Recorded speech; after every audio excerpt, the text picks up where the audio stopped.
some questions answered or to get some information. Yes, sir.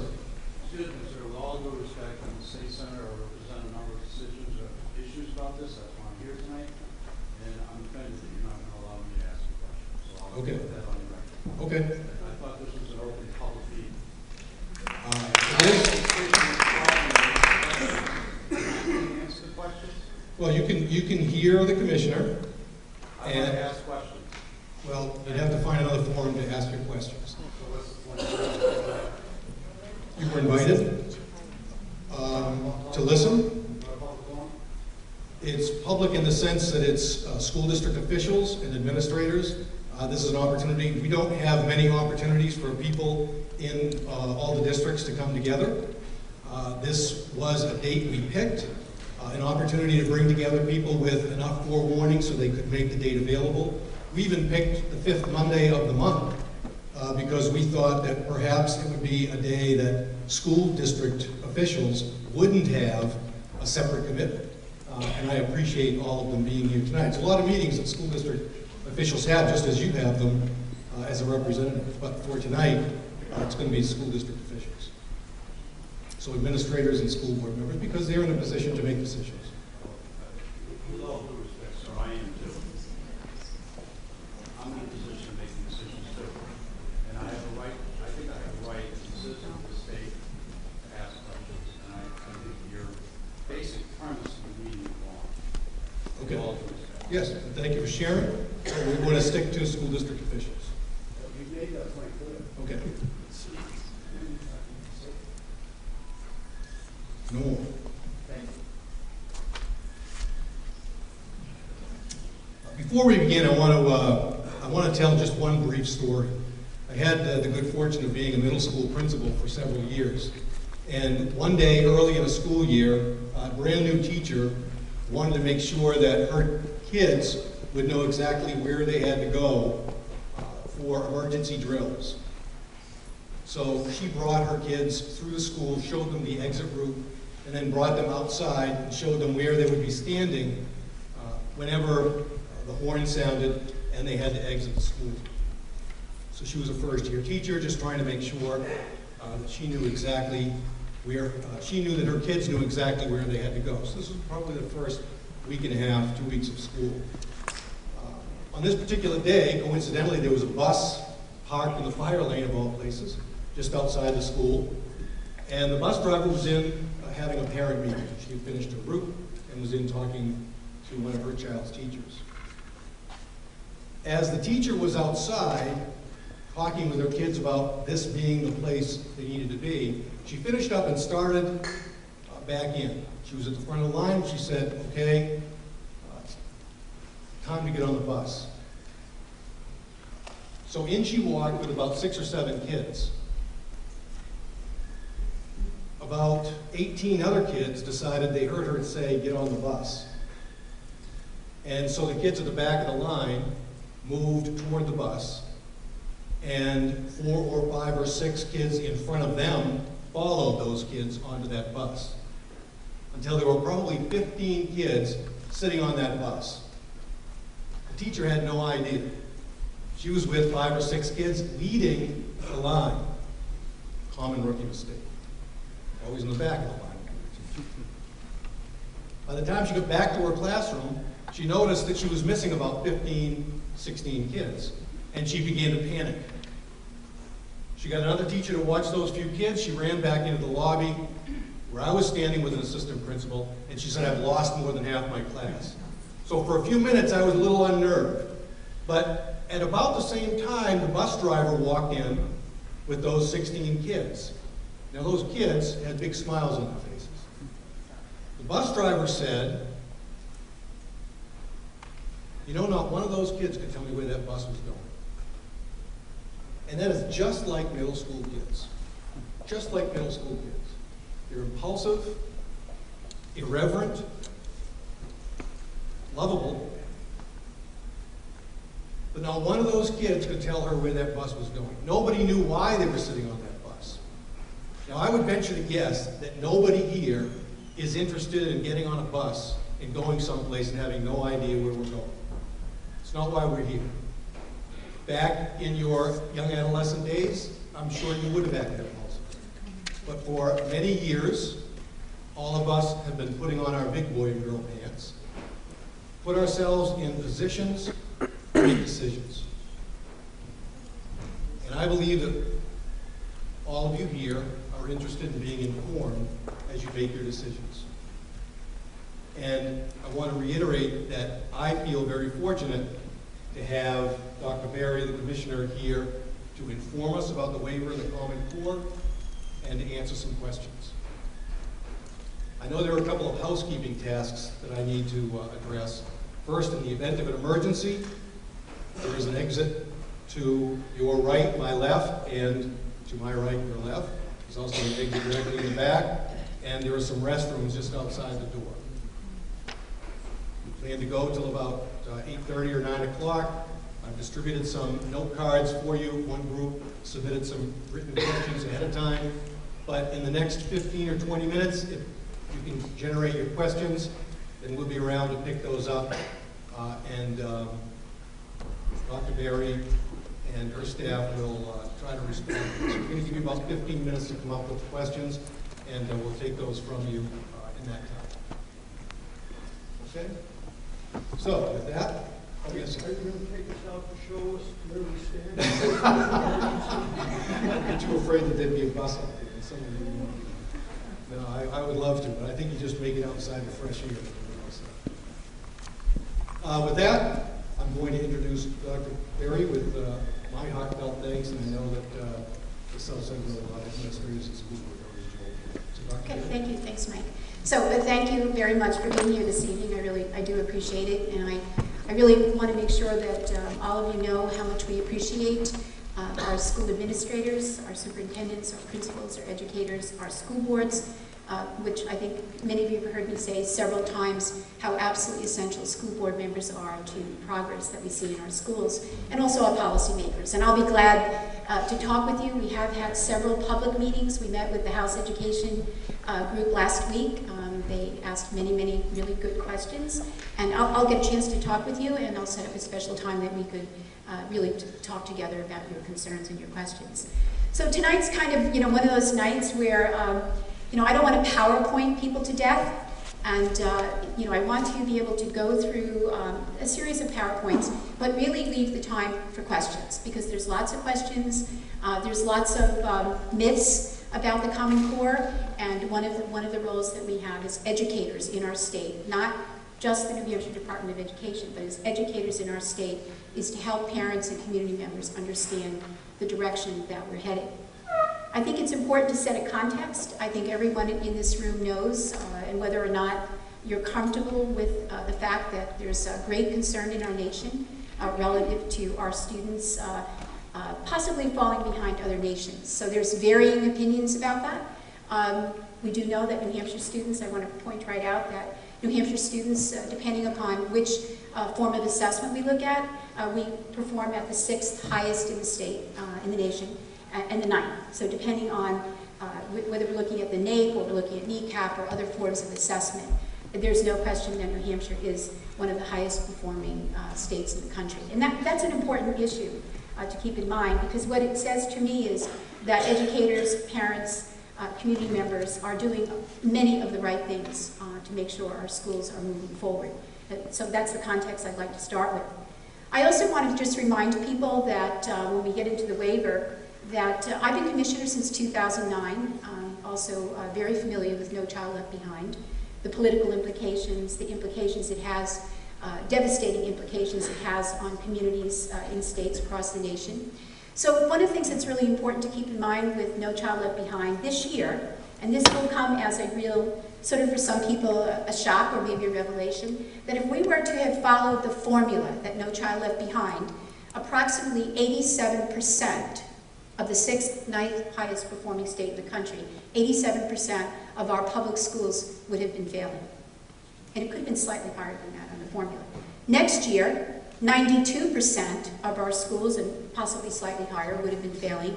And in the following year, like many states, 100% of our schools would be failing. Now, what's really important about that information is we're not failing. But what we are doing in New Hampshire is we're looking at all different types of pathways. So the words that you're going to hear tonight in the presentation is about competencies, it's about student success, it's about the ability of students to demonstrate the work that they're doing. We'll talk a little bit about teacher and leader evaluation. And so I think putting it into a context that we're making choices in our state. And I think that one thing that's really important to me is to recognize that as commissioner, I am very inclusive. I am supportive of homeschoolers. I am supportive of charter schools. I'm supportive of independent schools. And I'm supportive of all of our public schools. The purpose of public schools, public education, is about access to every American citizen. It's about democracy. So public education has a little bit different song a little bit sometimes than people might be happy with. But it is about access to every American citizen to an education. So the key thing is access to a quality education. And as the country struggles with resources, and we look at resources in our state, every decision that we make is absolutely critical. So we have 3 C's. We have great superintendents in our state. And the first C is communication. So communication, communication, communication. Getting out information. Not everybody's going to agree, but that's the great thing about America. So communication is important. Collaboration. So tonight is an example of collaboration. People coming together and making and listening and thinking about what's right for children. So there's no room here for anything more than people thinking about what kinds of decisions are we going to collaboratively, collectively make in our state about the children of our state and about, as many different groups will talk about, workforce development. We're the 3rd most aging state in the country. We are concerned about our economy. We're concerned about workforce development. We have things that we're concerned about. But the good thing about New Hampshire is, historically, the concerns bring about a change process to be able to move forward as a state. Communication, collaboration, and the 3rd C is coherence. And coherence is every single thing that we do needs to make sense. Now, that's an easy thing to say, but it's somewhat complicated because what's sense to one person may not be sense to another. So we like to think that we're making decisions that are in the best interest of as many people, the public good, as we can, as many policymakers are concerned about. So I don't want to PowerPoint you to death. I just want to put it in context, get started on it, and we'll leave the time for questions. So let's see. Okay, so this is a house here, and the superintendents in our state challenge the Commissioner of Education and the department all the time. That's the good news. Don't think that there's ever an easy meeting where people aren't saying, but Commissioner, why are we doing this and why are we doing that? So we talk about it. And as Mike pointed out, we have a lot of smart people in our state. And I forget the statistic, but I think we're the 4th in the nation of highly educated people. So things don't go by fast without a lot of discussion. So we created this sort of simple house, and it was really designed to just kind of look at where we are in New Hampshire. If you look at the roof of the house, you'll see one of the things that we're talking about is the future of learning outcomes. You know, people say to me all the time, how can someone graduate from public education and not be able to read at least an 11th grade level? That question comes up all the time.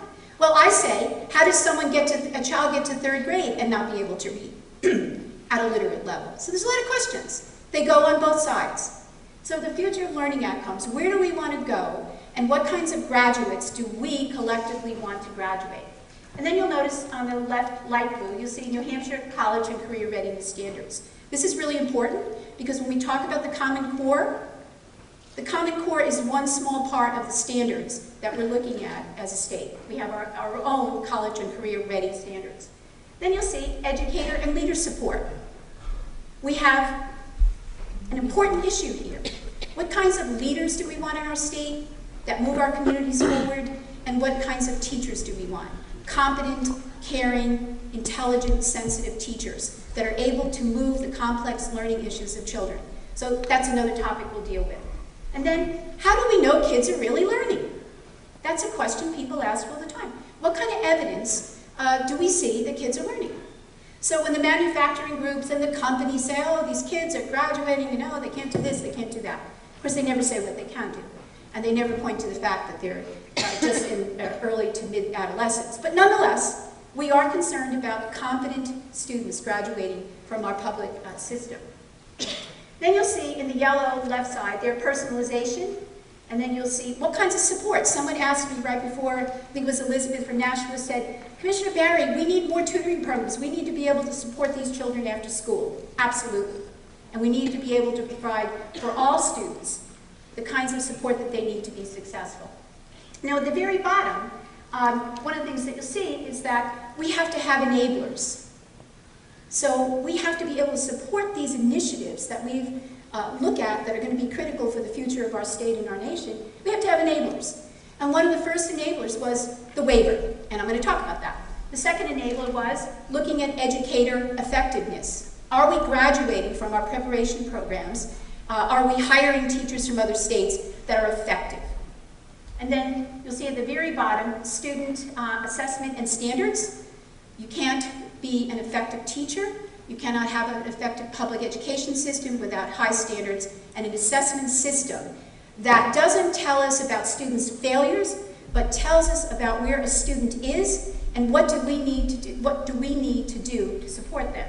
And then finally, on the far right, how do we as a state deal with struggling schools? So this was the house. And it seems really basic. So we got rid of the house, and for those of you who remember The Wizard of Oz, this was sort of a joke this summer. You know, we got rid of the house, and we said, wait a minute, we have significant things going on here. How do we really analyze and structure these kinds of efforts to support our students? So, we're going to talk about the flexibility waiver update, what it is and what it isn't. We'll be talking about the Common Core implementation, the kind of support that's available for districts, and I want to underline this, that choose to use the Common Core. In your materials when you came in, I think, and I want to mention I am a mother and I'm also a grandmother. Here is the Common Core math standards, kindergarten to 12th grade. And specifically think about if you have a child, a grandchild, a niece, a nephew, look at the grade level they're in. And those, in this material here, you'll see what do you need to know in 5th grade? What do you need to know to be able to be successful in mathematics as you move on through your middle school, high school experience? What do you need to know in kindergarten? And so on and so forth. And then you also have the English language arts standards, and looking very carefully at what literacy children need to have in our society to be able to deal with the complex issues that they will deal with in their future. So this evening is not about us. This is about all of us making sure, absolutely sure, that children have a quality education. We talk about teacher effectiveness, smarter balance, principal effectiveness, and how that all comes together to support student learning. Oops, sorry. So the flexibility waiver. It took New Hampshire close to a year and a half, at least. We fought with U.S. Department of Education because one of the requirements of the waiver to be able to identify our title, our priority and focus schools, was that we had to agree that teachers would be evaluated on one test score. And whether that were the NECAP at the time, or whether it was going to be one of our new forms of assessment, which New Hampshire selected Smarter Balance, which I'll talk about later, we fought with the U.S. Department of Education and on the basis that it was not part of the value system in our state. That we believed that the only way to improve public education in our state was to support teachers and recognize how complex learning is, and to be able to provide that kind of support by better utilizing resources both at the state level and the district level. So the notion of the waiver was simply this: to get us out of a punitive system like No Child Left Behind that was telling the public, our communities, that we're failing children. We recognize that not all children are successful in the current system, but coming and supporting a punitive system that sends a negative message. And I think about this all the time. Over the last 5 years since I've been commissioner, we have tried desperately to get private money in this state, private money. The Gates Foundation would be one of our primary groups, because we want to be able to move innovation here. And given our resource issues in the state right now, getting some private money, not federal money, but private money became absolutely essential. The problem we ran into for the last 5 years is the media. The media, and giving a negative perception of the state of New Hampshire perception of the public about public education. And I can tell you it was very difficult to go to a meeting when you knew that your state was trying to move in the right direction and be told that the public does not support the public education system. And so think about that. That remains really, really critical. At the same time, for those of you who are not aware of this, New Hampshire received unanimously from the Education Commission of the states the most innovative state in public education. So imagine, every day you wake up and the media is telling you the bad job you're doing or you're not doing this, and then the nation votes the first time in 16 years unanimously that New Hampshire was trying to do and move forward in innovation and recognize that public education has to change. So a lot to think about. So we have to decide as a state where we are. So the waiver, simply put, was an opportunity for us to redesign our public education system. Particularly, it was specifically designed for Title I schools. The criteria for a Title I school is based on free and reduced lunch. It's based on a poverty index. And so part of the waiver was to identify the lowest 10 and 15% lowest performing schools. And they became known as priority schools. Now, the important thing about that is that it gave greater discretion to those districts that were receiving schools that were receiving Title I, and it allowed them to redesign their efforts, take those strategies that they were currently using that were working, one, or two, begin to look at other school districts in the state, New England, the country, and begin to look at what strategies were able to turn those schools around. So that was the purpose of priority schools. The other element is focus schools. We have some really high performing schools in our state. The focus schools were those schools that were high performing at one end, but they may have students with English language learner issues, and they may have students that have special needs, that there was a gap. And the purpose of being identified as a focus school was to close that gap. And they received funds, technical assistance. Important, very important to us. So the waiver allowed us to begin to redesign and restructure. We have spent an enormous amount of time focusing on the principles and values that New Hampshire holds dear, and we put I really think, ourselves on the line to say that a state like New Hampshire with 188,000 students with a declining enrollment, if New Hampshire can't do it, no state can. And so part of these efforts in this redesign effort is to really understand what works and be absolutely certain these children have a future. And so here we are, lots of questions about it. Smarter Balance, you'll see in 2015 will be the first time that children will be assessed on Smarter Balance, and I will talk about that in greater depth. Right now, our priority and focus schools have met several times with members of the department. We have technical assistance, both in our state, out of our state, and those superintendents, principals, school board members have an opportunity to do the redesign efforts in their district. We've not told people what to do. And so it becomes part of the New Hampshire way. Give us the flexibility and local control so we can see if we can make it happen. That is what the flexibility waiver is. Now, I know that there are people who say, well, Commissioner Barry, but you're only identifying those schools that are Title I schools that are failing and being successful. That's a challenge for us in the department. And quite frankly, I don't think that using the putative model is really where any state wants to be, identifying failing schools, as much as we want to be able to identify schools and provide them support. So the notion here is about support, that every child, regardless of the poverty level in their community, regardless of the affluence, have an opportunity to grow. So the waiver is in existence. We have it for 2 years. We're going to be looking at it really carefully. We're going to try our best with our schools to see if we can make a difference in the lives of those children. But it's only good for 2 years. Everyone in this room knows we have no idea what Congress is going to do in the reauthorization, but all we can do is be concerned about our kids and what's going to happen. And you'll see as we move forward. So Common Core. So here's the part that I think is really important. So when the Common Core came out, it was about our state. I'm going to give you the historical overview. Started in about 2008. Hundreds of public educators, university professors from all throughout the nation. New Hampshire was undergoing what's called an alignment, looking at the Common Core standards. Did they make sense?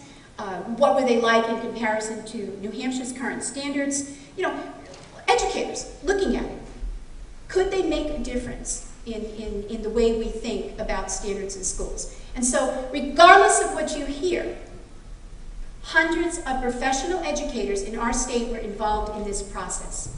Now, one of the things that we've learned in this process is the communication piece. We did not communicate enough to the public because just like doctors, okay, we're engaged in the work. And so we've learned that if we're going to make these kinds of evolutionary kinds of changes in education, we need to make sure the public understands it every step of the way. So we really, 2008, when Governor Lynch and the former commissioner endorsed meant we want to look at this, we want to go forward. And so there was a period of time over the next 2 years where our standards were being recognized, were being analyzed nationally, and New Hampshire's standards in reading and language arts were considered a C, if we were going to use a rating scale, that's what we were told. And our math standards were considered a D-.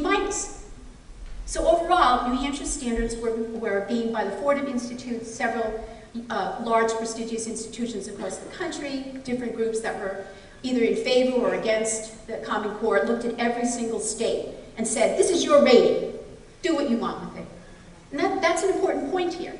And so we had yet again an opportunity to look at our state standards and determine, were they clear enough, were we able to utilize them in an effective way.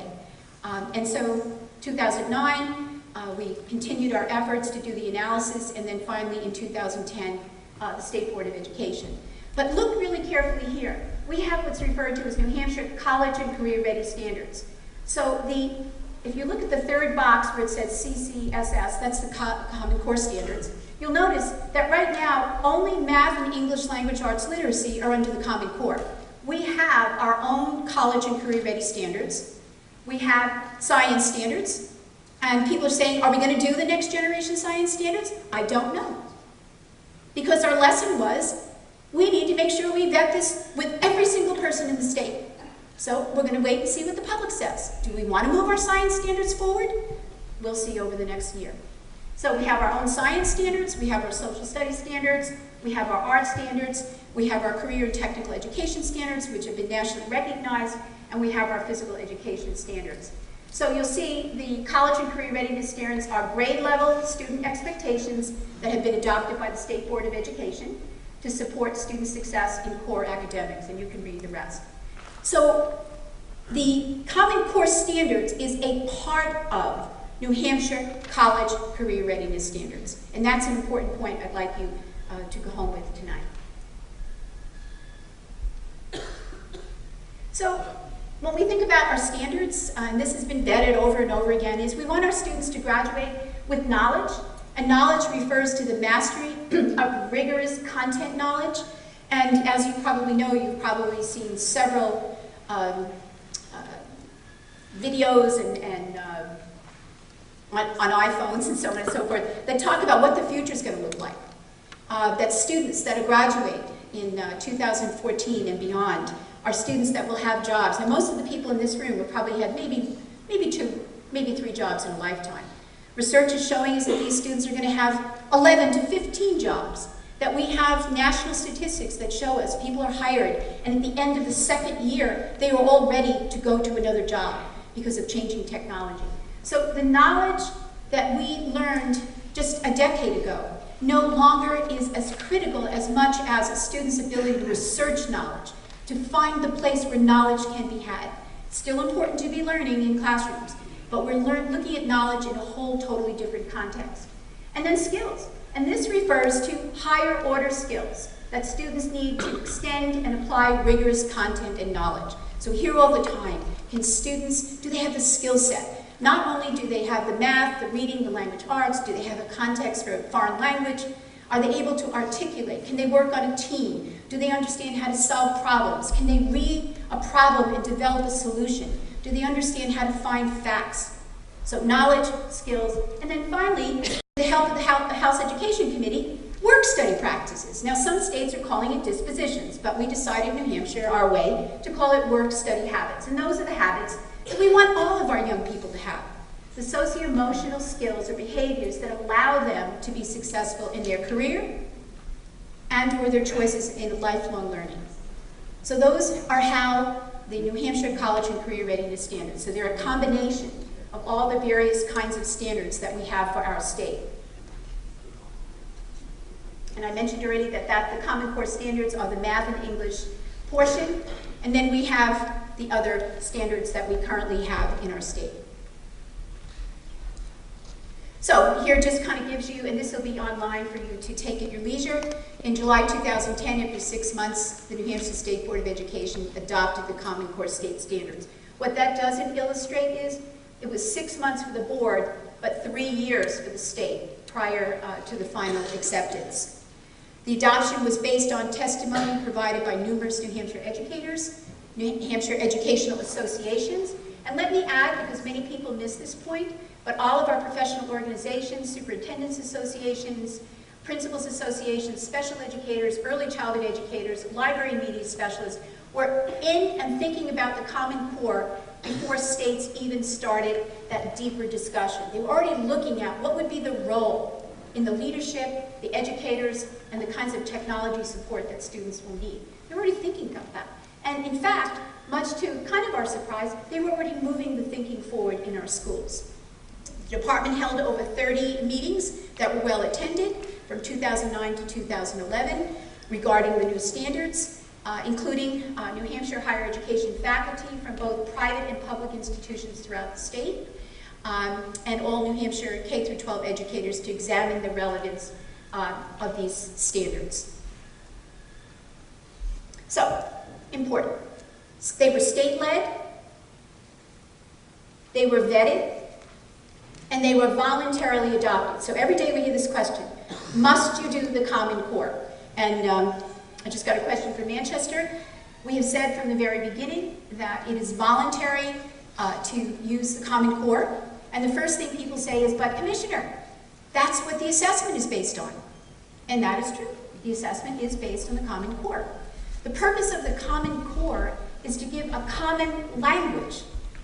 And I don't think that there's one person in this room, and any one of you who has a professional training background, whether it's engineering, medicine, legal, or educational, that doesn't see the relevancy of a common language. That's simply what this is. It's a common language. We have been challenged about movement in our state, of students moving. And today, and over the last couple of days, we've been looking. We have on the border of our states, actually into the Canadian border, we have tremendous movement of students. It's around 20%, which means, and in the city of Manchester, we have students sometimes moving because of income, housing issues, sometimes 5 times in a year. Now imagine your own child, because I always think it's important to go back to your own personal sense of what this is about. But imagine a child in 2nd grade, or 5th grade, or 9th grade, moving 5 times in a year, for whatever the familiar reasons are. But imagine, and each school that you go to is doing something different. That doesn't mean it's not good, but it means each time that student has to rethink, re-evolve, and reconnect in that environment. So the Common Core is only a common language. Take it up and look at it. And if you can find one thing in this that doesn't make complete and total sense, relevant to scaffolding learning, this is what we would hope all kindergartners, 5th graders, 11th graders would learn as they move through. But really, for our teachers, the ability for the teachers from Peterborough to speak to the teachers in Berlin and so on and so forth, imagine the power behind a common language. And I'll get to that in a second. So the standards are fewer, they've been condensed, they're clearer, and they're higher. And I challenge every person in this room to look at them and see what you think. Now, you're not an educator necessarily, but think about it. Think about what you would expect for a child that you know. Developed with input from teachers, as I mentioned, and it's an opportunity for us to collaborate and continue developing standards in our state. So the standards, New Hampshire's math and English language are aligned with college and work expectations. And as I mentioned, we've had college professors, lots of parents have looked at these standards. They're clear, they're understandable, they're consistent, they're evidence-based. And I've heard many and read articles that said they're not evidence-based. How do we know these standards are effective? We know because these are the things, and these are the things that children, the skills, the knowledge they need to learn at each grade level. And that's evidence-based research. And it's there. We know that if you're going to be successful in 3rd grade reading, you must do the kinds of things that the standards show us in kindergarten, 1st, and 2nd grade. And when we see that students aren't succeeding, very often it's because the student has a sort of a complicated set of standards that the teachers may not be following. They're not really looking at what the child has learned from year to year. These standards help us look at that kind of chronology. Build upon strengths and lessons of former state standards. We look at our old standards, we look at our new ones. People ask, can we change the standards? If you choose as a district to raise the standards, could you say, well, you know what? We want to have even higher standards for literacy in our district. You certainly can do that. Someone asked me earlier, could we take the old standards, the Common Core standards, and Massachusetts standards?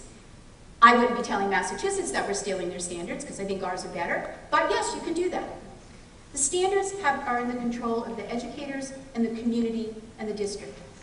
This is a recommendation, and I think over the last couple of weeks, one example is, remember when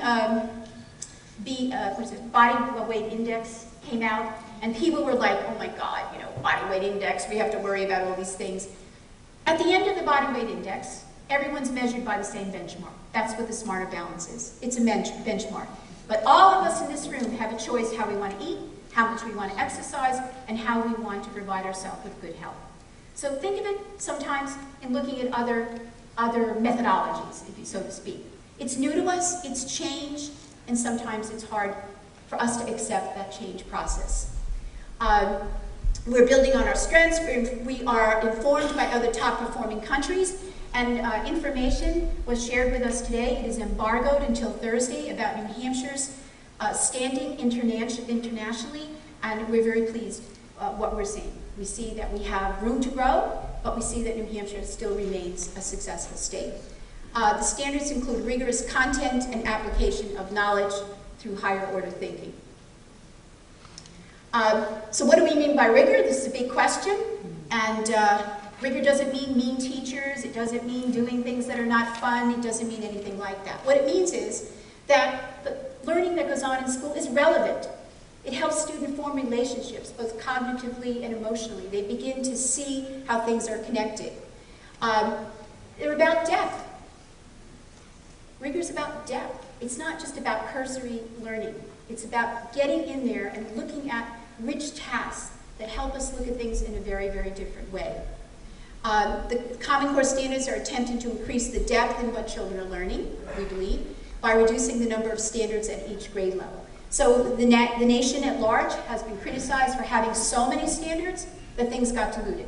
And so the Common Core has helped reduce the number of standards that we're looking at and building on each one of those standards as we move forward. Okay, what the Common Core state standards do not define, and this is important. How teachers teach, we leave that in the hand of our educators and our leaders and our preparation programs, which we have put a great deal of pressure on to make sure the gaps are being filled in our state for teachers that are graduating. All that can or should be taught, it's not all that should be taught. The nature of advanced work beyond the core standards. It doesn't define the standards in other content areas. It doesn't define the interventions that we need to use for students below grade level. It doesn't define the full range of support for English language learners and students with special needs. We need a lot of work in this area. And we are very much thinking and rethinking how we can deal with our English language learners in our state, and also with the help of several districts, asking questions, how can we improve in this area?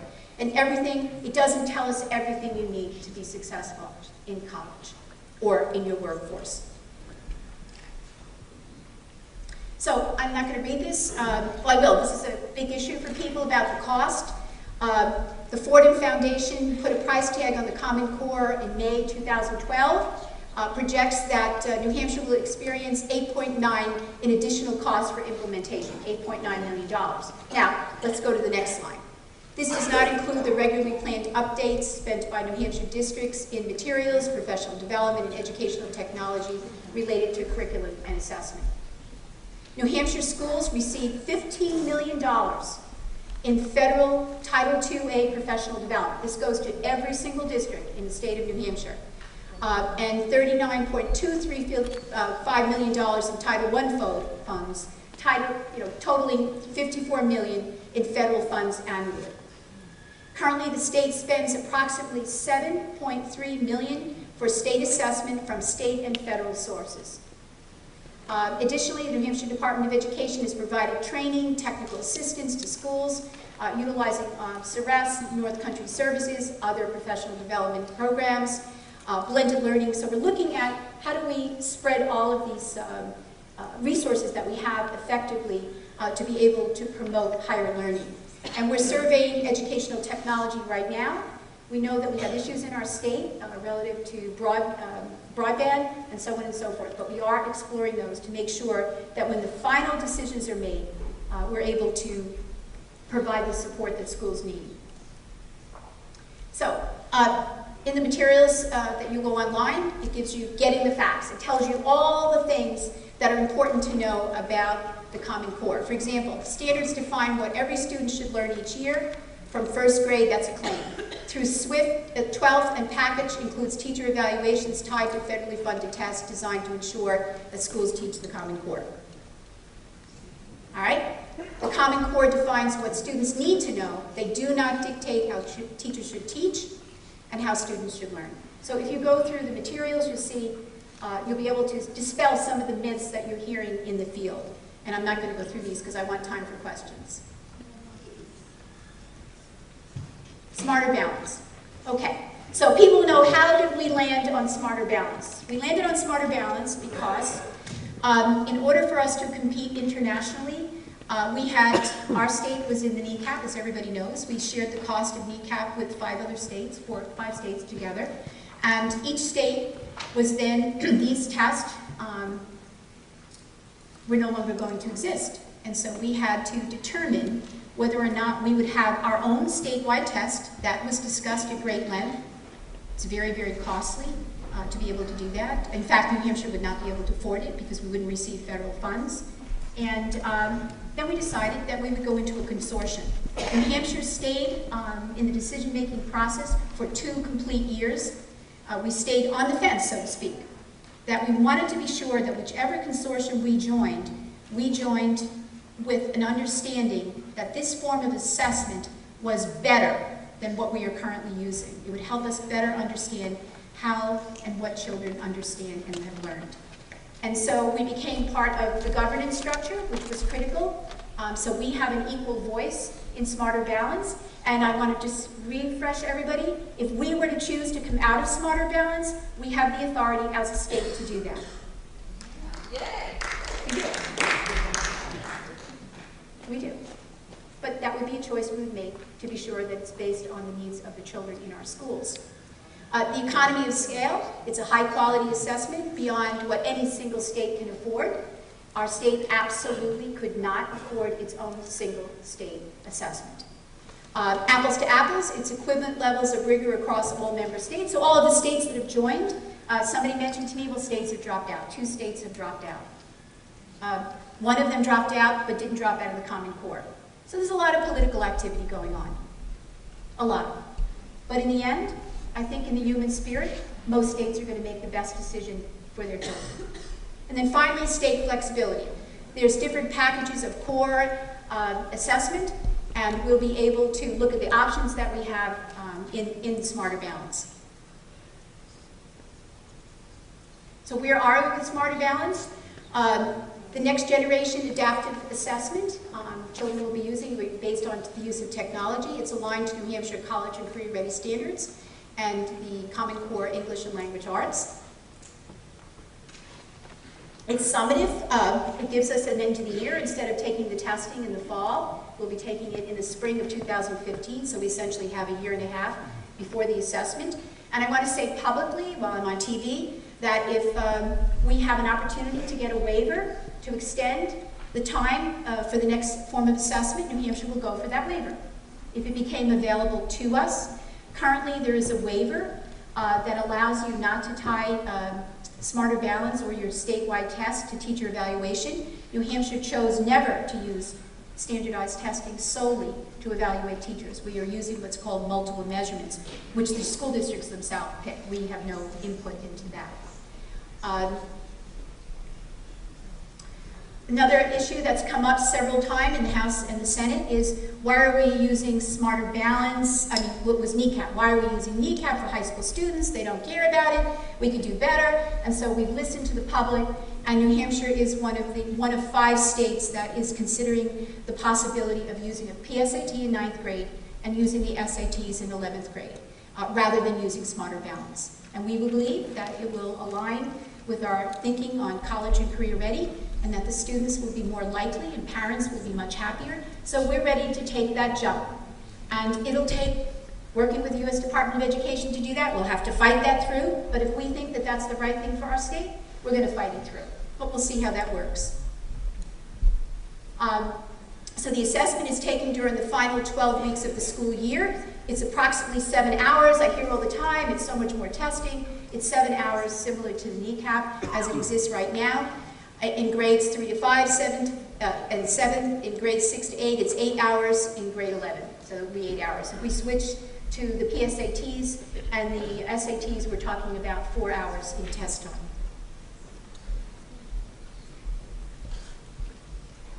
So where are we? I hear a lot of issues about privacy.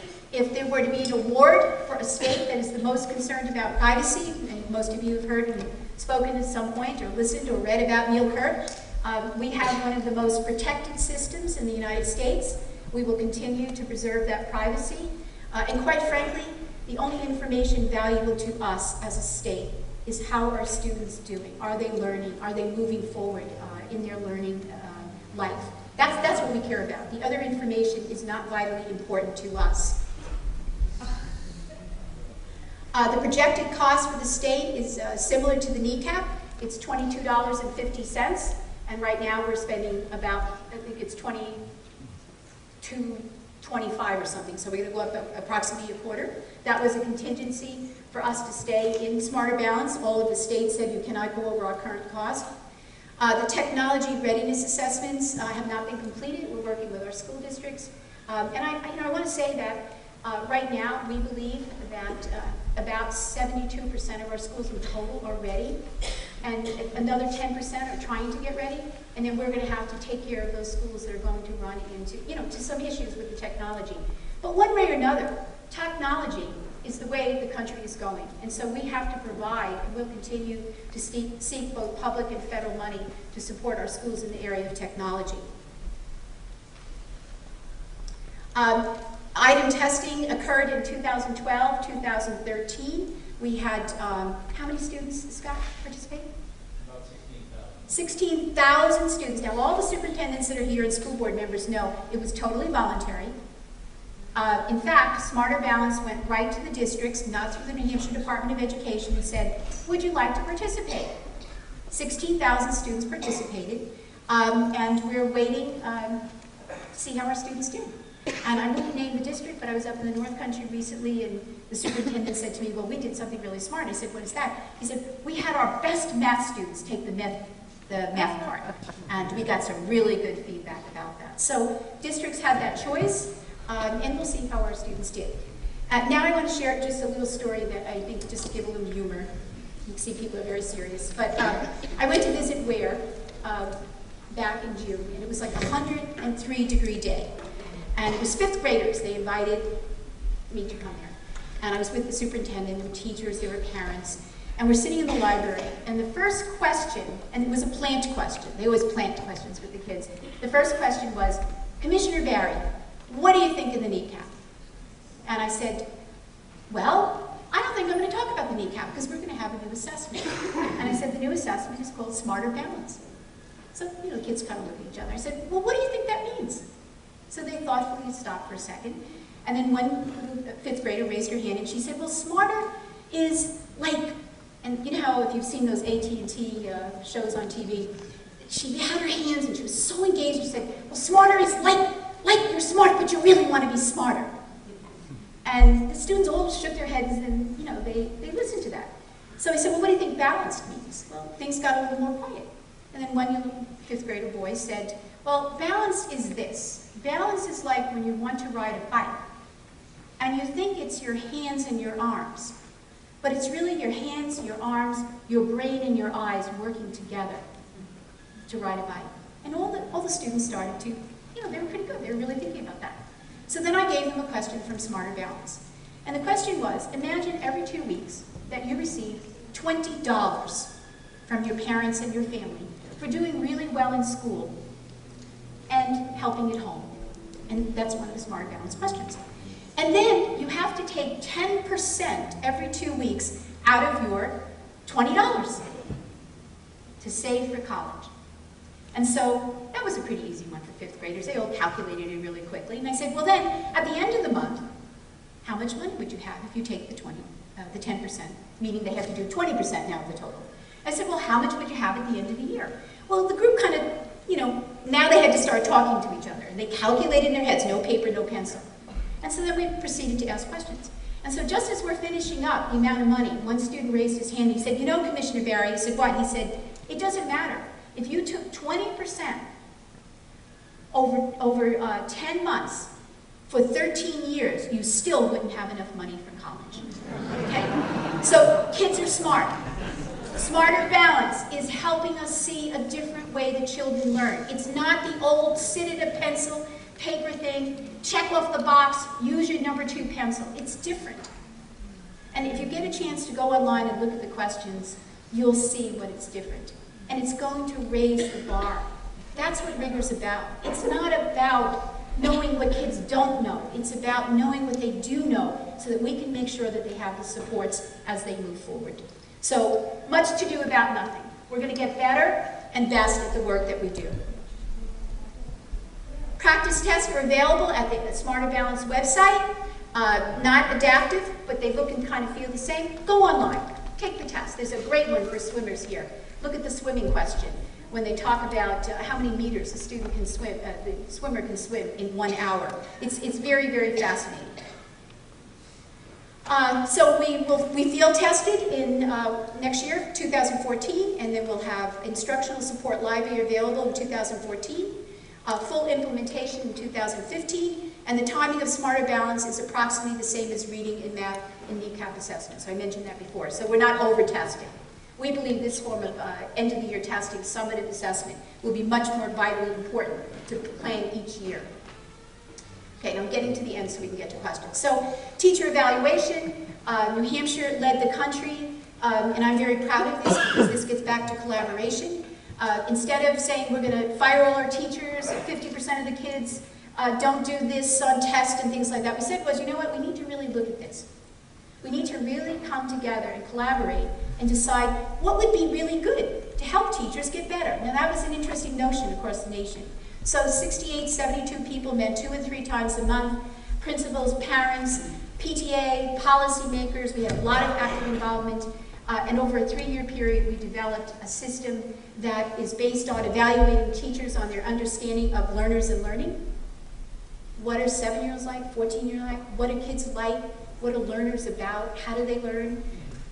We learned that teachers have to know their content. They have to understand mathematics to teach mathematics. They have to understand context and literature. They have to have a skill set.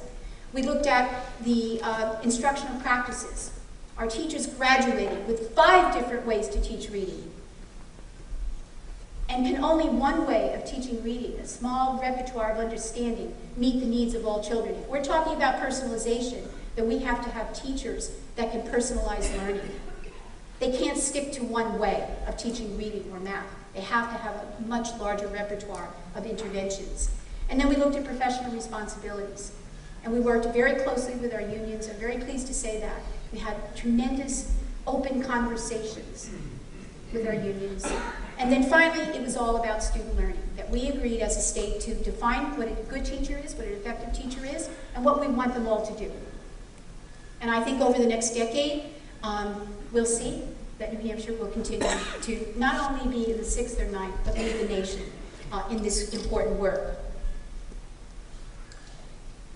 For Title I schools, they were required to use 20% based on assessment. They're receiving a lot of federal dollars, but they still could pick out the assessment that they wanted to use. They didn't have to use Smarter Balance. They could pick out which assessments help them to understand whether or not the teacher is effective.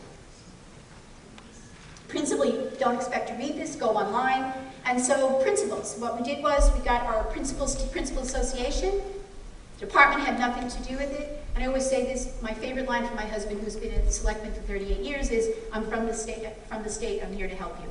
And now that I work for the state, understand that's not the way people think about it. So we didn't get involved in principal assessment. We gave it to the Professional Principals Organization and said, you develop a tool that helps us know whether you're a good principal, whether you're willing to let parents into your school, whether you understand what teaching is about, and so on and so forth. So this tool was developed by our principals and is being used voluntarily throughout our state, with the exception of Title I schools. They must have an evaluation.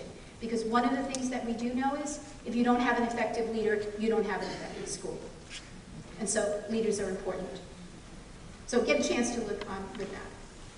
And there you see the Title I schools. So finally, and then we'll get to our questions, there's only 3 ways to improve student learning. And this is research from Stanford to Harvard, international research. All right? So the house we showed before. The house is gone. This is the way we're looking at learning in our state. First and foremost, the first thing you need to do is you can raise the level of the content that students are taught. You can increase the skill and knowledge that teachers bring to the teaching of the content. And you can increase the level of students' active learning of the content. That's it. Everything else is just purely instrumental. That is, everything that's not in the instructional core can only affect student learning and performance by, in some way, influencing what goes on inside the core. Schools don't improve through political and managerial incantations. They improve through the complex and demanding work of teaching and learning. So, this is how we're seeing learning in our state. First, meaningful content and skills. Meaningful content and skills, not wasting these kids' times with the repetition that sometimes goes in, but meaningful activities, meaningful things that all of us would want to be engaged in. Instructional quality, high quality teachers and leaders. Student engagement, engaging students in their own learning. Having them take responsibility for their learning and having them in an environment where learning means something. And then you'll see, in the middle, rich task. How are schools going to change as we move on to be sure that the tasks we're giving students are going to help them to be better at thinking, much more complex in their thought process. So, when we talk about meaningful content, we talk about New Hampshire competencies, we talk about New Hampshire College and Career Ready standards, and some of you may be talking about the Common Core, pieces of it. Right? That's meaningful content. It's been tested all over this country. When we talk about instructional quality, it means a fair evaluation system for our teachers and leaders. It talks about preparation programs, both public and private, preparing teachers. We are going to lose approximately 38.79 teachers over the next 4 years. It's huge for our state. We need to make sure that teachers are coming prepared, ready to go, ready to teach. It is a very costly endeavor to have teachers graduating that don't have the skills that they need to be successful in their beginning years of teaching. And then professional development and induction. During those first couple of years, that collegially we come together to support our teachers and to be able to identify those that will be most successful. And over here, student engagement. Many of you are familiar with ELOs, having more extending learning opportunities in schools, college and career readiness standards, and students having a voice. You may not be aware, and I'm not prepared to give you statistics, how many students are in Running Start. I think it was 23,000 credits generated last year through our community college system. Students taking AP classes, taking classes to graduate early, taking classes to make up missed courses, taking classes where they failed, where they want to be able to be successful. So student voice is important. How do we match their needs to be able to move them forward? So all of the reforms are organized, and that's what we learned. that everything we do, we just can't keep layering and layering. We have to say, what are our goals? Standards, meaningful learning, and student engagement. That's how we're codifying everything that we're working on. And every district is doing it as they choose. Now, some need technical assistance and more support, and some of them are leading our state. We have what's called the Innovation Lab Network in our state, which is very exciting, and I hope that there'll be a day when people will ask the department to come and talk about the great things that are going on. Everything we do is interrelated and interdependent. So this following graph kind of gives you one more look. Common Core, competencies, student learnings, quality performance. So here we are. Just think to start at the top left, we have a meaningful learning goal. We have high quality assessments. We have student competency at the core. We want students to be competent at each level as they progress, not just at grade levels, but as they progress in their development.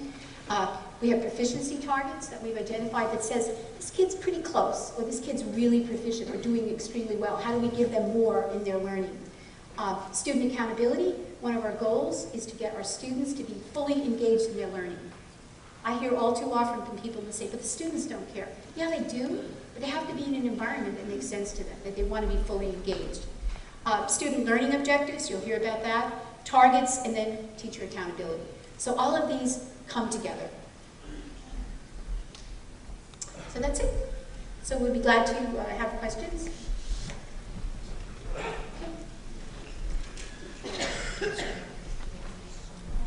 You want to?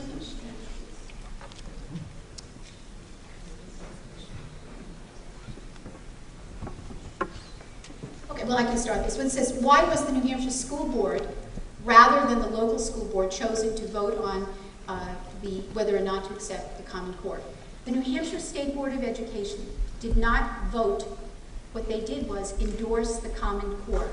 And from the very beginning, and several of you have asked for minutes and notes and whatever, it's in the notes. You have a choice not to use them. Now, the first thing people say is, but Commissioner Barrett, the test is based on them. That's true. So get back to body index. You have your choices. You can mix them up, you can develop them yourself, and it's really up to you. But that's the core that we're looking at. Yes, Mayor Gatsas.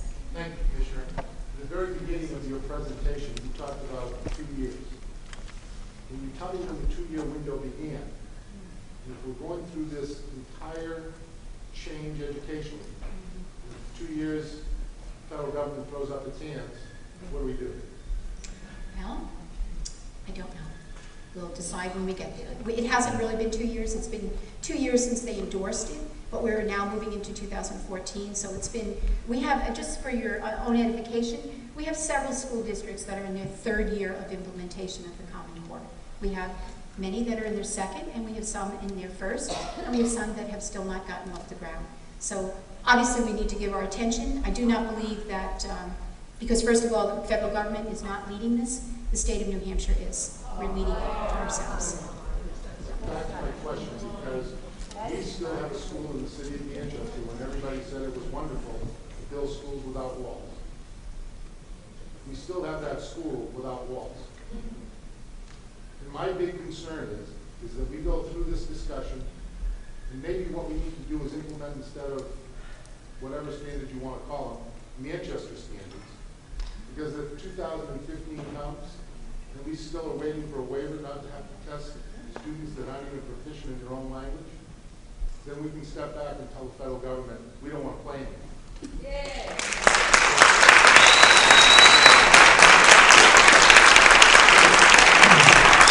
The question is, what will be the requirements and responsibilities of librarians, media specialists as related to the Common Core? Well, that question, library media specialists all over the state, we have very, very talented library media specialists. Most librarians today are at the core, the heart of helping students develop research skills and utilize technology in an integrated way. So their role will be very pivotal, I believe, and I think that you would see that kind of support throughout the state. Will Smarter Balanced assessments be posted for review after the assessments are completed? Right, after the assessments are completed, there'll be, how do they refer to it? So, released items from the test. You will have access to the released items. The states can add, in quotes, 15% to the standards. Have we added anything? If so, how will they be assessed? Okay.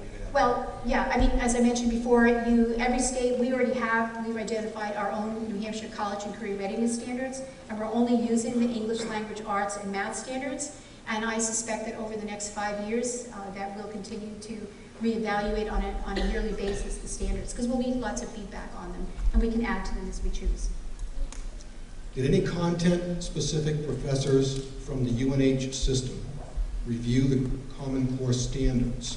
If so, what was their assessment? If not, why not? Okay. Yes, we had both public and private institutions. We held, as I mentioned before, several meetings on the UNH campuses, UNH Manchester, Keene State College, Plymouth State, UNH Durham. We held them at New England College, and yes, professors were involved.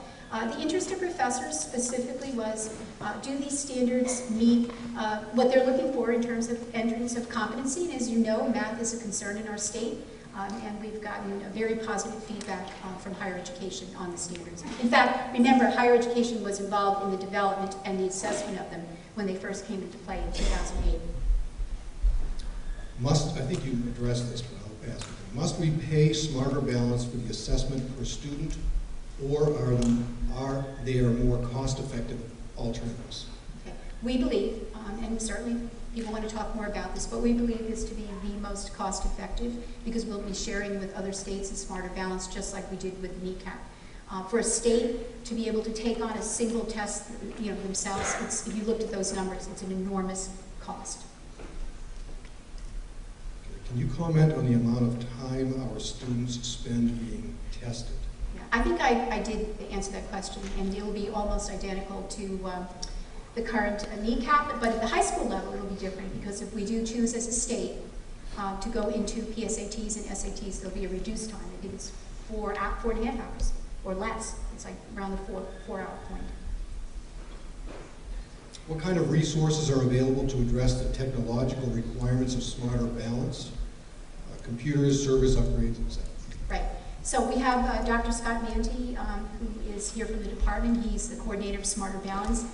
We've been working closely with our districts to identify those districts that need additional hardware and so on and so forth. Some districts that don't have the broadband capability, we're looking at companies that would provide hotspots until we get the broadband into those areas at a cheap cost. So we're doing those kinds of things to support districts. We can use a paper and pencil in the first couple of years. We're hoping not to. We're hoping to get private money into the state so that we can have all of our students assessed from a technological standpoint. And that is our goal, because we really want the best form of assessment that works best for the students. Do you want to add anything, Scott, or it's good? Will your PowerPoint be made available for districts? Yes, it's on the back, right at the very end. Let's see, let me just get to this. There it is right there. It is available and it's online. You can go ahead and get the entire PowerPoint. There's several PowerPoints. There's an entire section on Common Core, and it's all there. Please explain to those critics who are calling Common Core, quote, watered down education, how this is not the case. Well, I think I illustrated that. I won't bore anybody with the response to it again. I think that if you were to take these out and look very carefully at a grade level, just pick one, you'll see that it's hardly watered down material. How will college admissions be impacted, whether positively or negatively, with the adoption of Common Core by New Hampshire and other states, as well as the lack of adoption of Common Core in a number of states? Well, so far, Common Core, how many states have dropped out? 2 states. And we believe that as our students, and remember, we're having a hard time keeping our students in our state because we are the lowest paid, lowest support of higher education, second lowest in the country. So working with what we refer to as a seamless system, K through 20, is really important to us because if we're going to keep young people in this state, we have to have affordable higher education. And we have to have students that go in ready to learn. And they need to go in not taking remedial classes. So it is important to every single citizen of the state of New Hampshire to have a system that makes kids and gets them prepared. Right now we're looking at early college, which means that we are considering, we have several districts that are going to offer the first year of college on-site at a very, very inexpensive cost. We have Dr. Nate Greenberg, who's leading that charge to determine whether or not early college is something. So we're looking all of the time for new systems that help us to move kids that are ready and provide support for kids that need more support, but make sure that they're ready for their future. What flexibility do districts have to adopt curriculum and utilize resources that stretch beyond the Common Core if they have decided to adopt that standard? Yeah, total flexibility, and I ask all of the school board members, and I think most of you are aware that there's been absolutely no rules, regulations imposed on any school district to develop, implement the Common Core. It's really been in the hands of the districts. And as I mentioned, many are in the third year, some are in their second, very few are in their first, and we have just very few districts that still need a lot of technical support if they choose to go to the Common Core. Critics of Common Core, Smarter Balance, are concerned about the privacy of student data. What are the plans for sharing New Hampshire student data? I mentioned before that we have maintained very strict privacy rules, and we expect to continue that. And Scott, would you mind sharing what New Hampshire did this past week? That we were the only state in the country. Would you just illustrate that? Actually, New Hampshire was the first state in the Smarter Balance Consortium to bring about this question of privacy, simply because we weren't comfortable with some of the statements that were being made by Smarter Balance. So we led that charge in trying to get a very precise way of defining exactly the kinds of data that would fit with the kind of data we were willing to release. So we've in essence been part of Smarter Balance, so that they've come ahead and made a statement that has said that the states maintain complete control of the data, and no data can be released without state approval. And we actually that came up about parents being involved. In the past, the parents have never signed off on their kids being assessed. Is that correct? Yeah. So that would be a district decision if you choose to have your parents decide. But we still have to have a participation rate as a state on the number of students that are assessed, and that information is vitally important in terms of curriculum and instruction. I don't know, is there another way to kind of respond to that? I think this one might be a challenge. What is the total estimated cost to school districts of Common Core implementation? We have continuously surveyed our districts. And again, if you go back to those that are in their 3 years of implementation already, those districts probably have very effective planning. And there's superintendents and school boards here. It was really up to the district how they wanted to use materials, but I will tell you that the professional organizations nationwide encourage superintendents, principals, library media specialists, curriculum specialists not to go into heavy purchasing, to wait until the Common Core was rolled out and make a determination about whether they were aligning or not before they purchased materials. So I think there was a very conservative approach in the state of New Hampshire to the actual purchasing of new materials to get started on the Common Core. Okay, the next two questions are similar in nature. Was there any comparison between Common Core and standards in Massachusetts that were widely accepted as best in the country? I think you addressed that. Yeah, I think I addressed that also. I don't know how else to address it. I put it in there. We looked at state standards. We looked at Massachusetts. Massachusetts has their own state standards. And I talked to many policymakers in our state, and New Hampshire is, we are, from an index, if you were to look at it just on a visual, we are just slightly in our performance below Massachusetts. But on the NAEP exam, the results will be put out this week. You'll see some very interesting results. So, you know, looking at Massachusetts, looking at Maine, looking at New Hampshire, we can look wherever we want. There's no, there's no prevention from doing that. Again, I think this was addressed, but perhaps it's worth repeating. Are New Hampshire districts free to not adopt Common Core, but establish local curriculum and assessment standards that comply with ED 306? What are the consequences of non-adoption? You are free to do it. I think I've said that several times this evening. The consequences are totally in your hands. You know, if you choose to, again, try to think of some metaphors in your mind or different analogies. If you choose to develop your own standards and you believe that they are high standards and you feel that they've been vetted and they're clear and your teachers understand them and you've had experts look at them and so on and so forth, then you are certainly ready to take on your own standards. If you'd like technical assistance to adopt several elements of the Common Core, New Hampshire College and Career Readiness Standards, and so on and so forth, you can get the technical assistance. But it is at the local district level to make that decision. Many groups, including the NEA, AFT, NSBA, and others, have called for a 2-year moratorium on high-stakes assessments and consequences. Will we do that in New Hampshire? Okay, I mentioned the first thing tonight that I said that if there was the possibility of having an extended waiver for testing, we would do that, we would go forward. But I really want to point out something. Does anybody know anybody that was shot as a result of their kneecap scores? There is no punitive element of an assessment. The only function an assessment, a good assessment plays, is to tell us where the student is and how we can do better.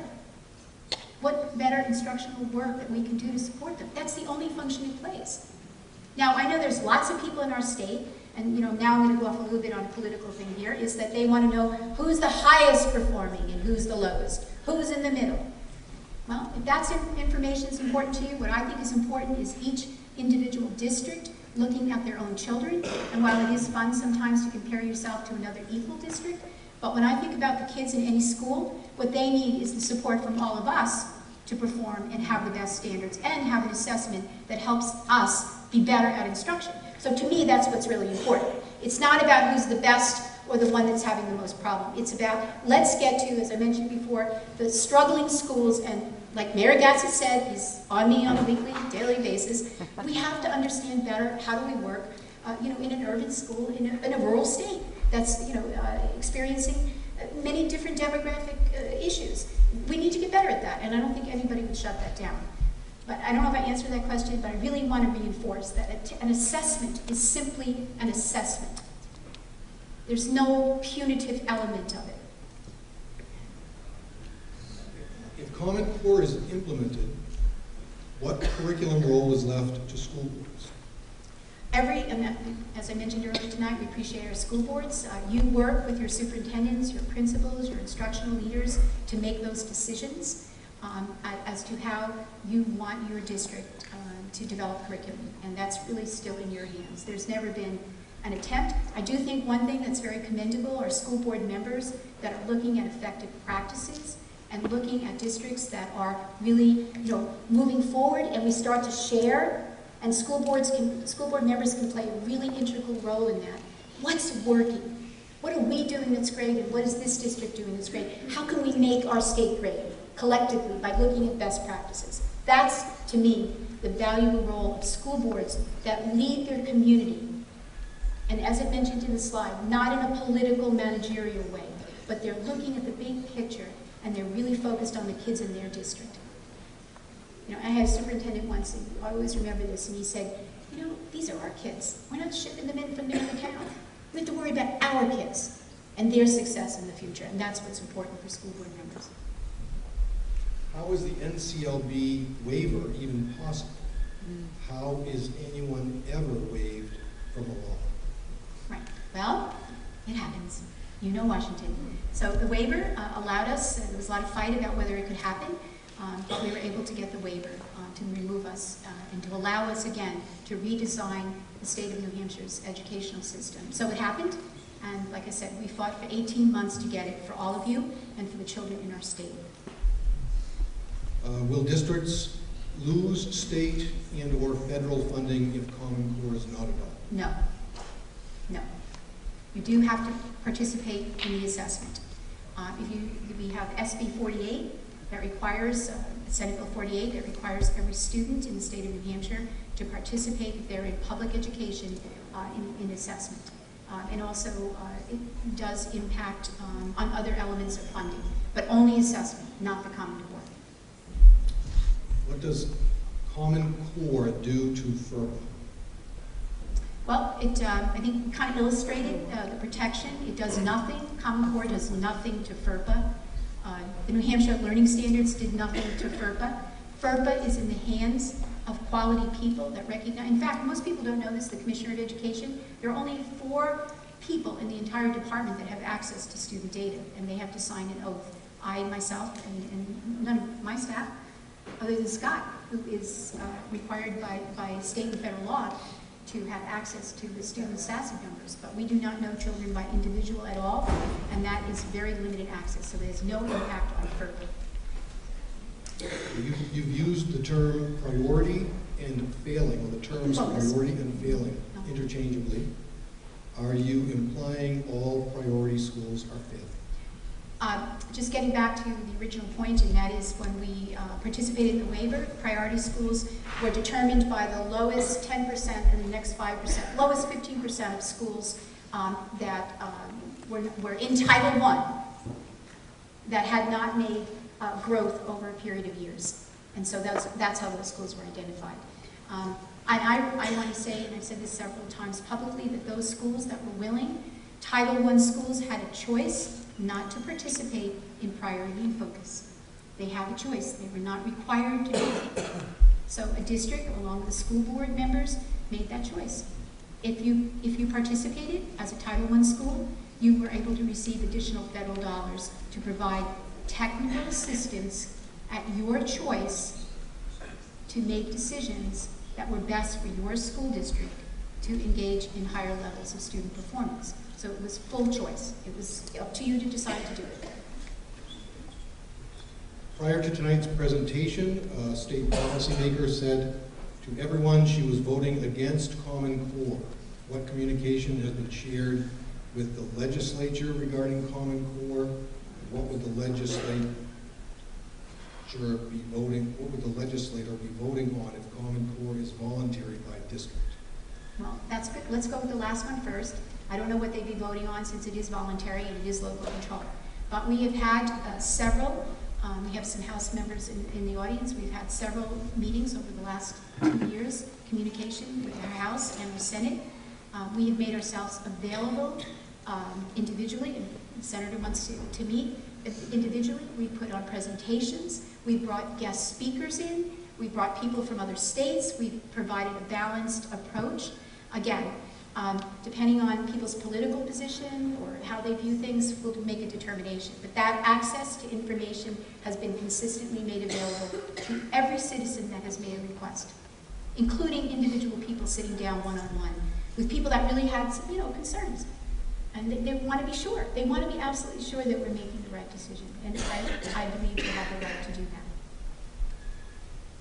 Every set of math standards I read have made sense. New Hampshire students have performed in the top 9% of the country. How do the Common Core make more or different sense? And why change if we're already doing so well? Okay, so well is defined in different ways. Let me just go back again to Common Core. They're clearer, they're higher, they offer more rigor. And in fact, while we are performing well in math, our math scores overall, if you were to look at it in a curve, we kind of go like this to around 7th grade, and then we start to move down a little bit. And so we know that these standards are going to offer more consistency in teaching, as kids move through the standards. So we believe that over the next 5 years or so, we should see an increase beyond 7th grade in our math scores. And I think that will be determined also if we decide on a PSAT and SAT for our high school students. We'll start to see overall math performance. So good is good. Good can be better. Better can be best. I mean, I just think it's a function of where you see things. And we do believe, honestly, and this is coming from educators, that this is a better way of looking at how children learn in the Common Core. What is the evaluation plan for determining success? Will you be surveying higher education institutions and employers to see if the kids are better prepared? Okay, so we have a business roundtable, the BIA, and several large corporations, organizations are on that business roundtable. We meet, now we're meeting every month. We meet with all our professional organizations, and we meet with parents. And some of you may not be aware of this, I failed to mention it, but unbeknownst to us, 1,500 parents in the state of New Hampshire, on their own, voted for the Common Core. And that information is in the minutes from, I think like almost 2.5 years ago, from the then president of the Parent Teacher Association. If you go onto the Parent Teacher Association website, it's amazing what parents believe across the country, because they now know what their children need to learn and to be exposed to at every grade level. Parents often work in the dark, and they don't understand it. So when you look at the standards, you have a deeper understanding because they're clearer. You can really understand. Like a kindergartner should know how to count from 0 to 100. Does everyone understand that? Okay, so if your child is only counting to 20 at the end of kindergarten, then we need some concerns. So parents have the parents that have been involved in looking at the Common Core have been very supportive. Having conceded that the DOE was somewhat remiss in its communication, how do you recommend we communicate as local school boards with the public? And how can the DOE help us such that New Hampshire can move forward? Thank you. That's a really good question. Is that the last one? But it's a good question. So communication. I mean, the best thing that humans do is communicate. We're not so good at it all the time. It's a lesson. Communicating with your community, opening the doors. We know that the most successful schools in the state of New Hampshire is where the doors are always open to the community. It's there. People have an open door policy. So I think we just all have to keep getting better at it. And the 3 C's are very important for all of us. Communication, collaboration, working together, and coherence. Does it really make sense to do this? And if it doesn't, then we need to rethink it. And those 3 C's. So yeah, we'll keep getting better. And I hope that all of us will work more together.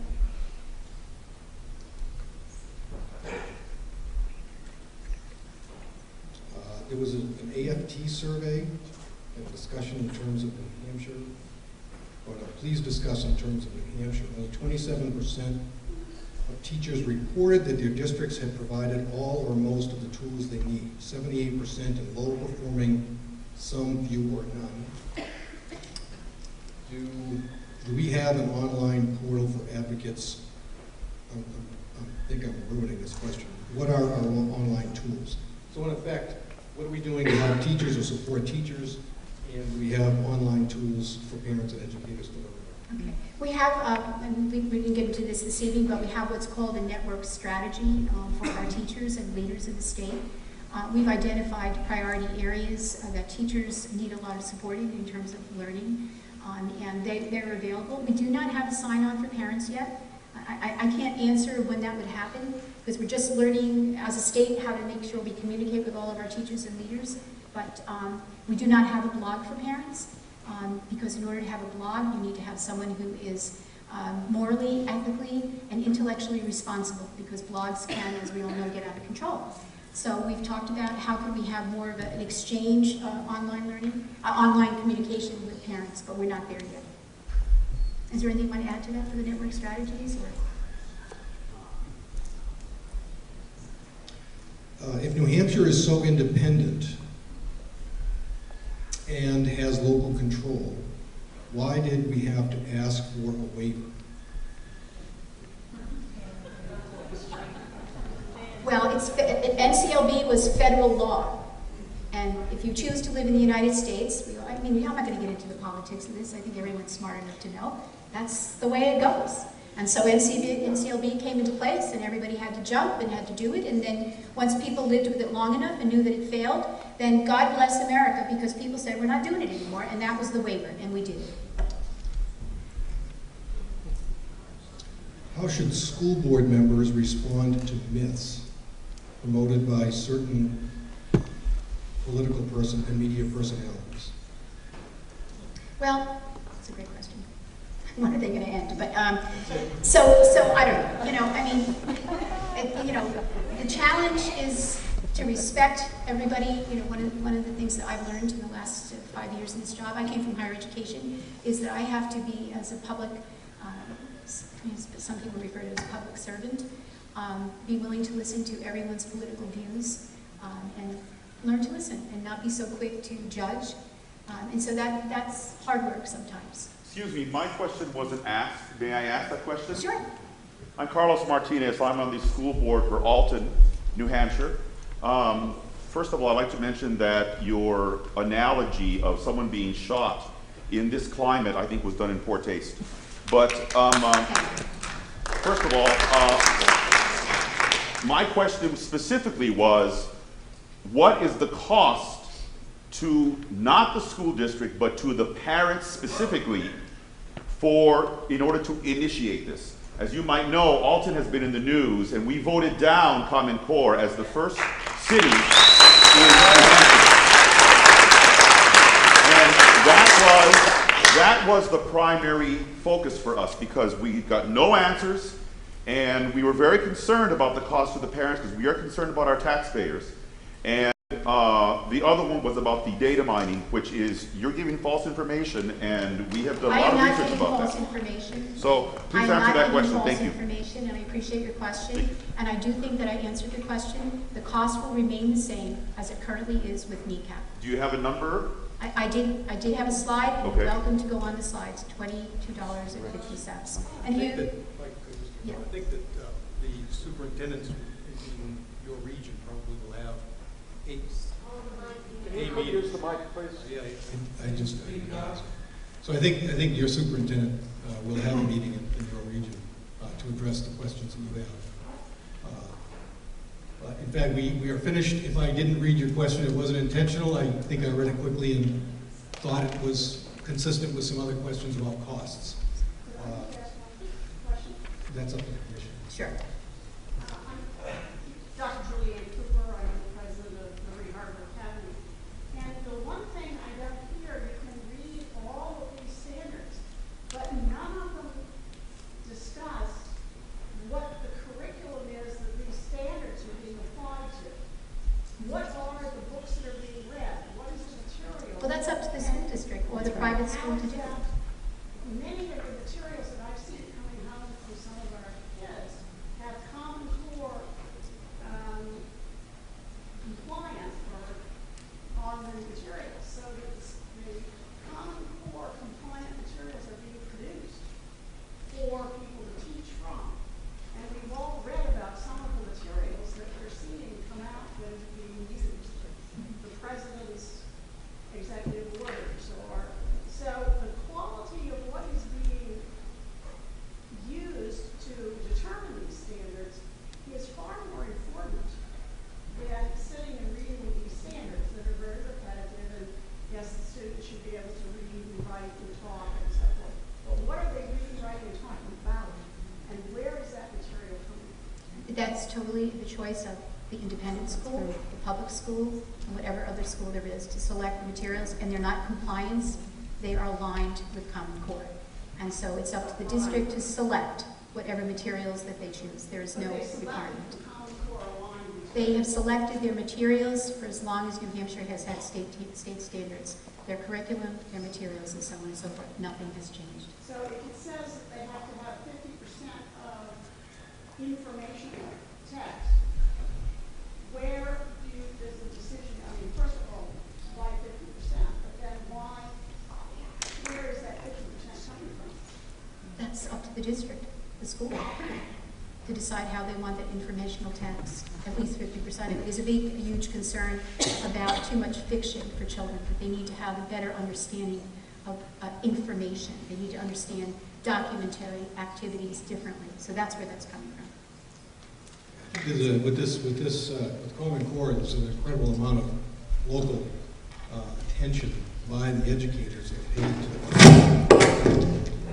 paid to the content. They really have to apply their judgment. It's no longer a book that you start on page 1 and continue through page 400. First, I should have said something at the beginning, but I'll say something now. I want to thank Tim Mays, the superintendent here in Bedford, the Bedford Board, Bill Hagan, the principal of Salem High School, for making this beautiful facility. What did I say? I was just checking to see who was paying attention, and you were paying attention, yes. Actually, I was thinking I could see myself standing on a floor like this in Salem. Beautiful facility. Thank Tim Mays, the superintendent of Bedford, Bill Hagan, the principal of Bedford High School, and the Bedford School Board for making this beautiful auditorium in the Bedford School District available to the South Central Superintendent School Boards. I want to thank all the South Central folks for coming tonight.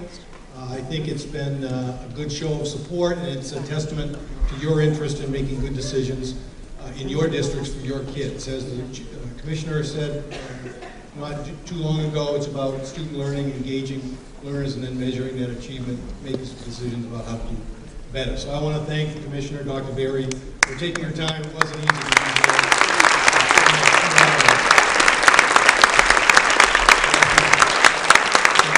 questions and continue dialogue in your district. So thank you.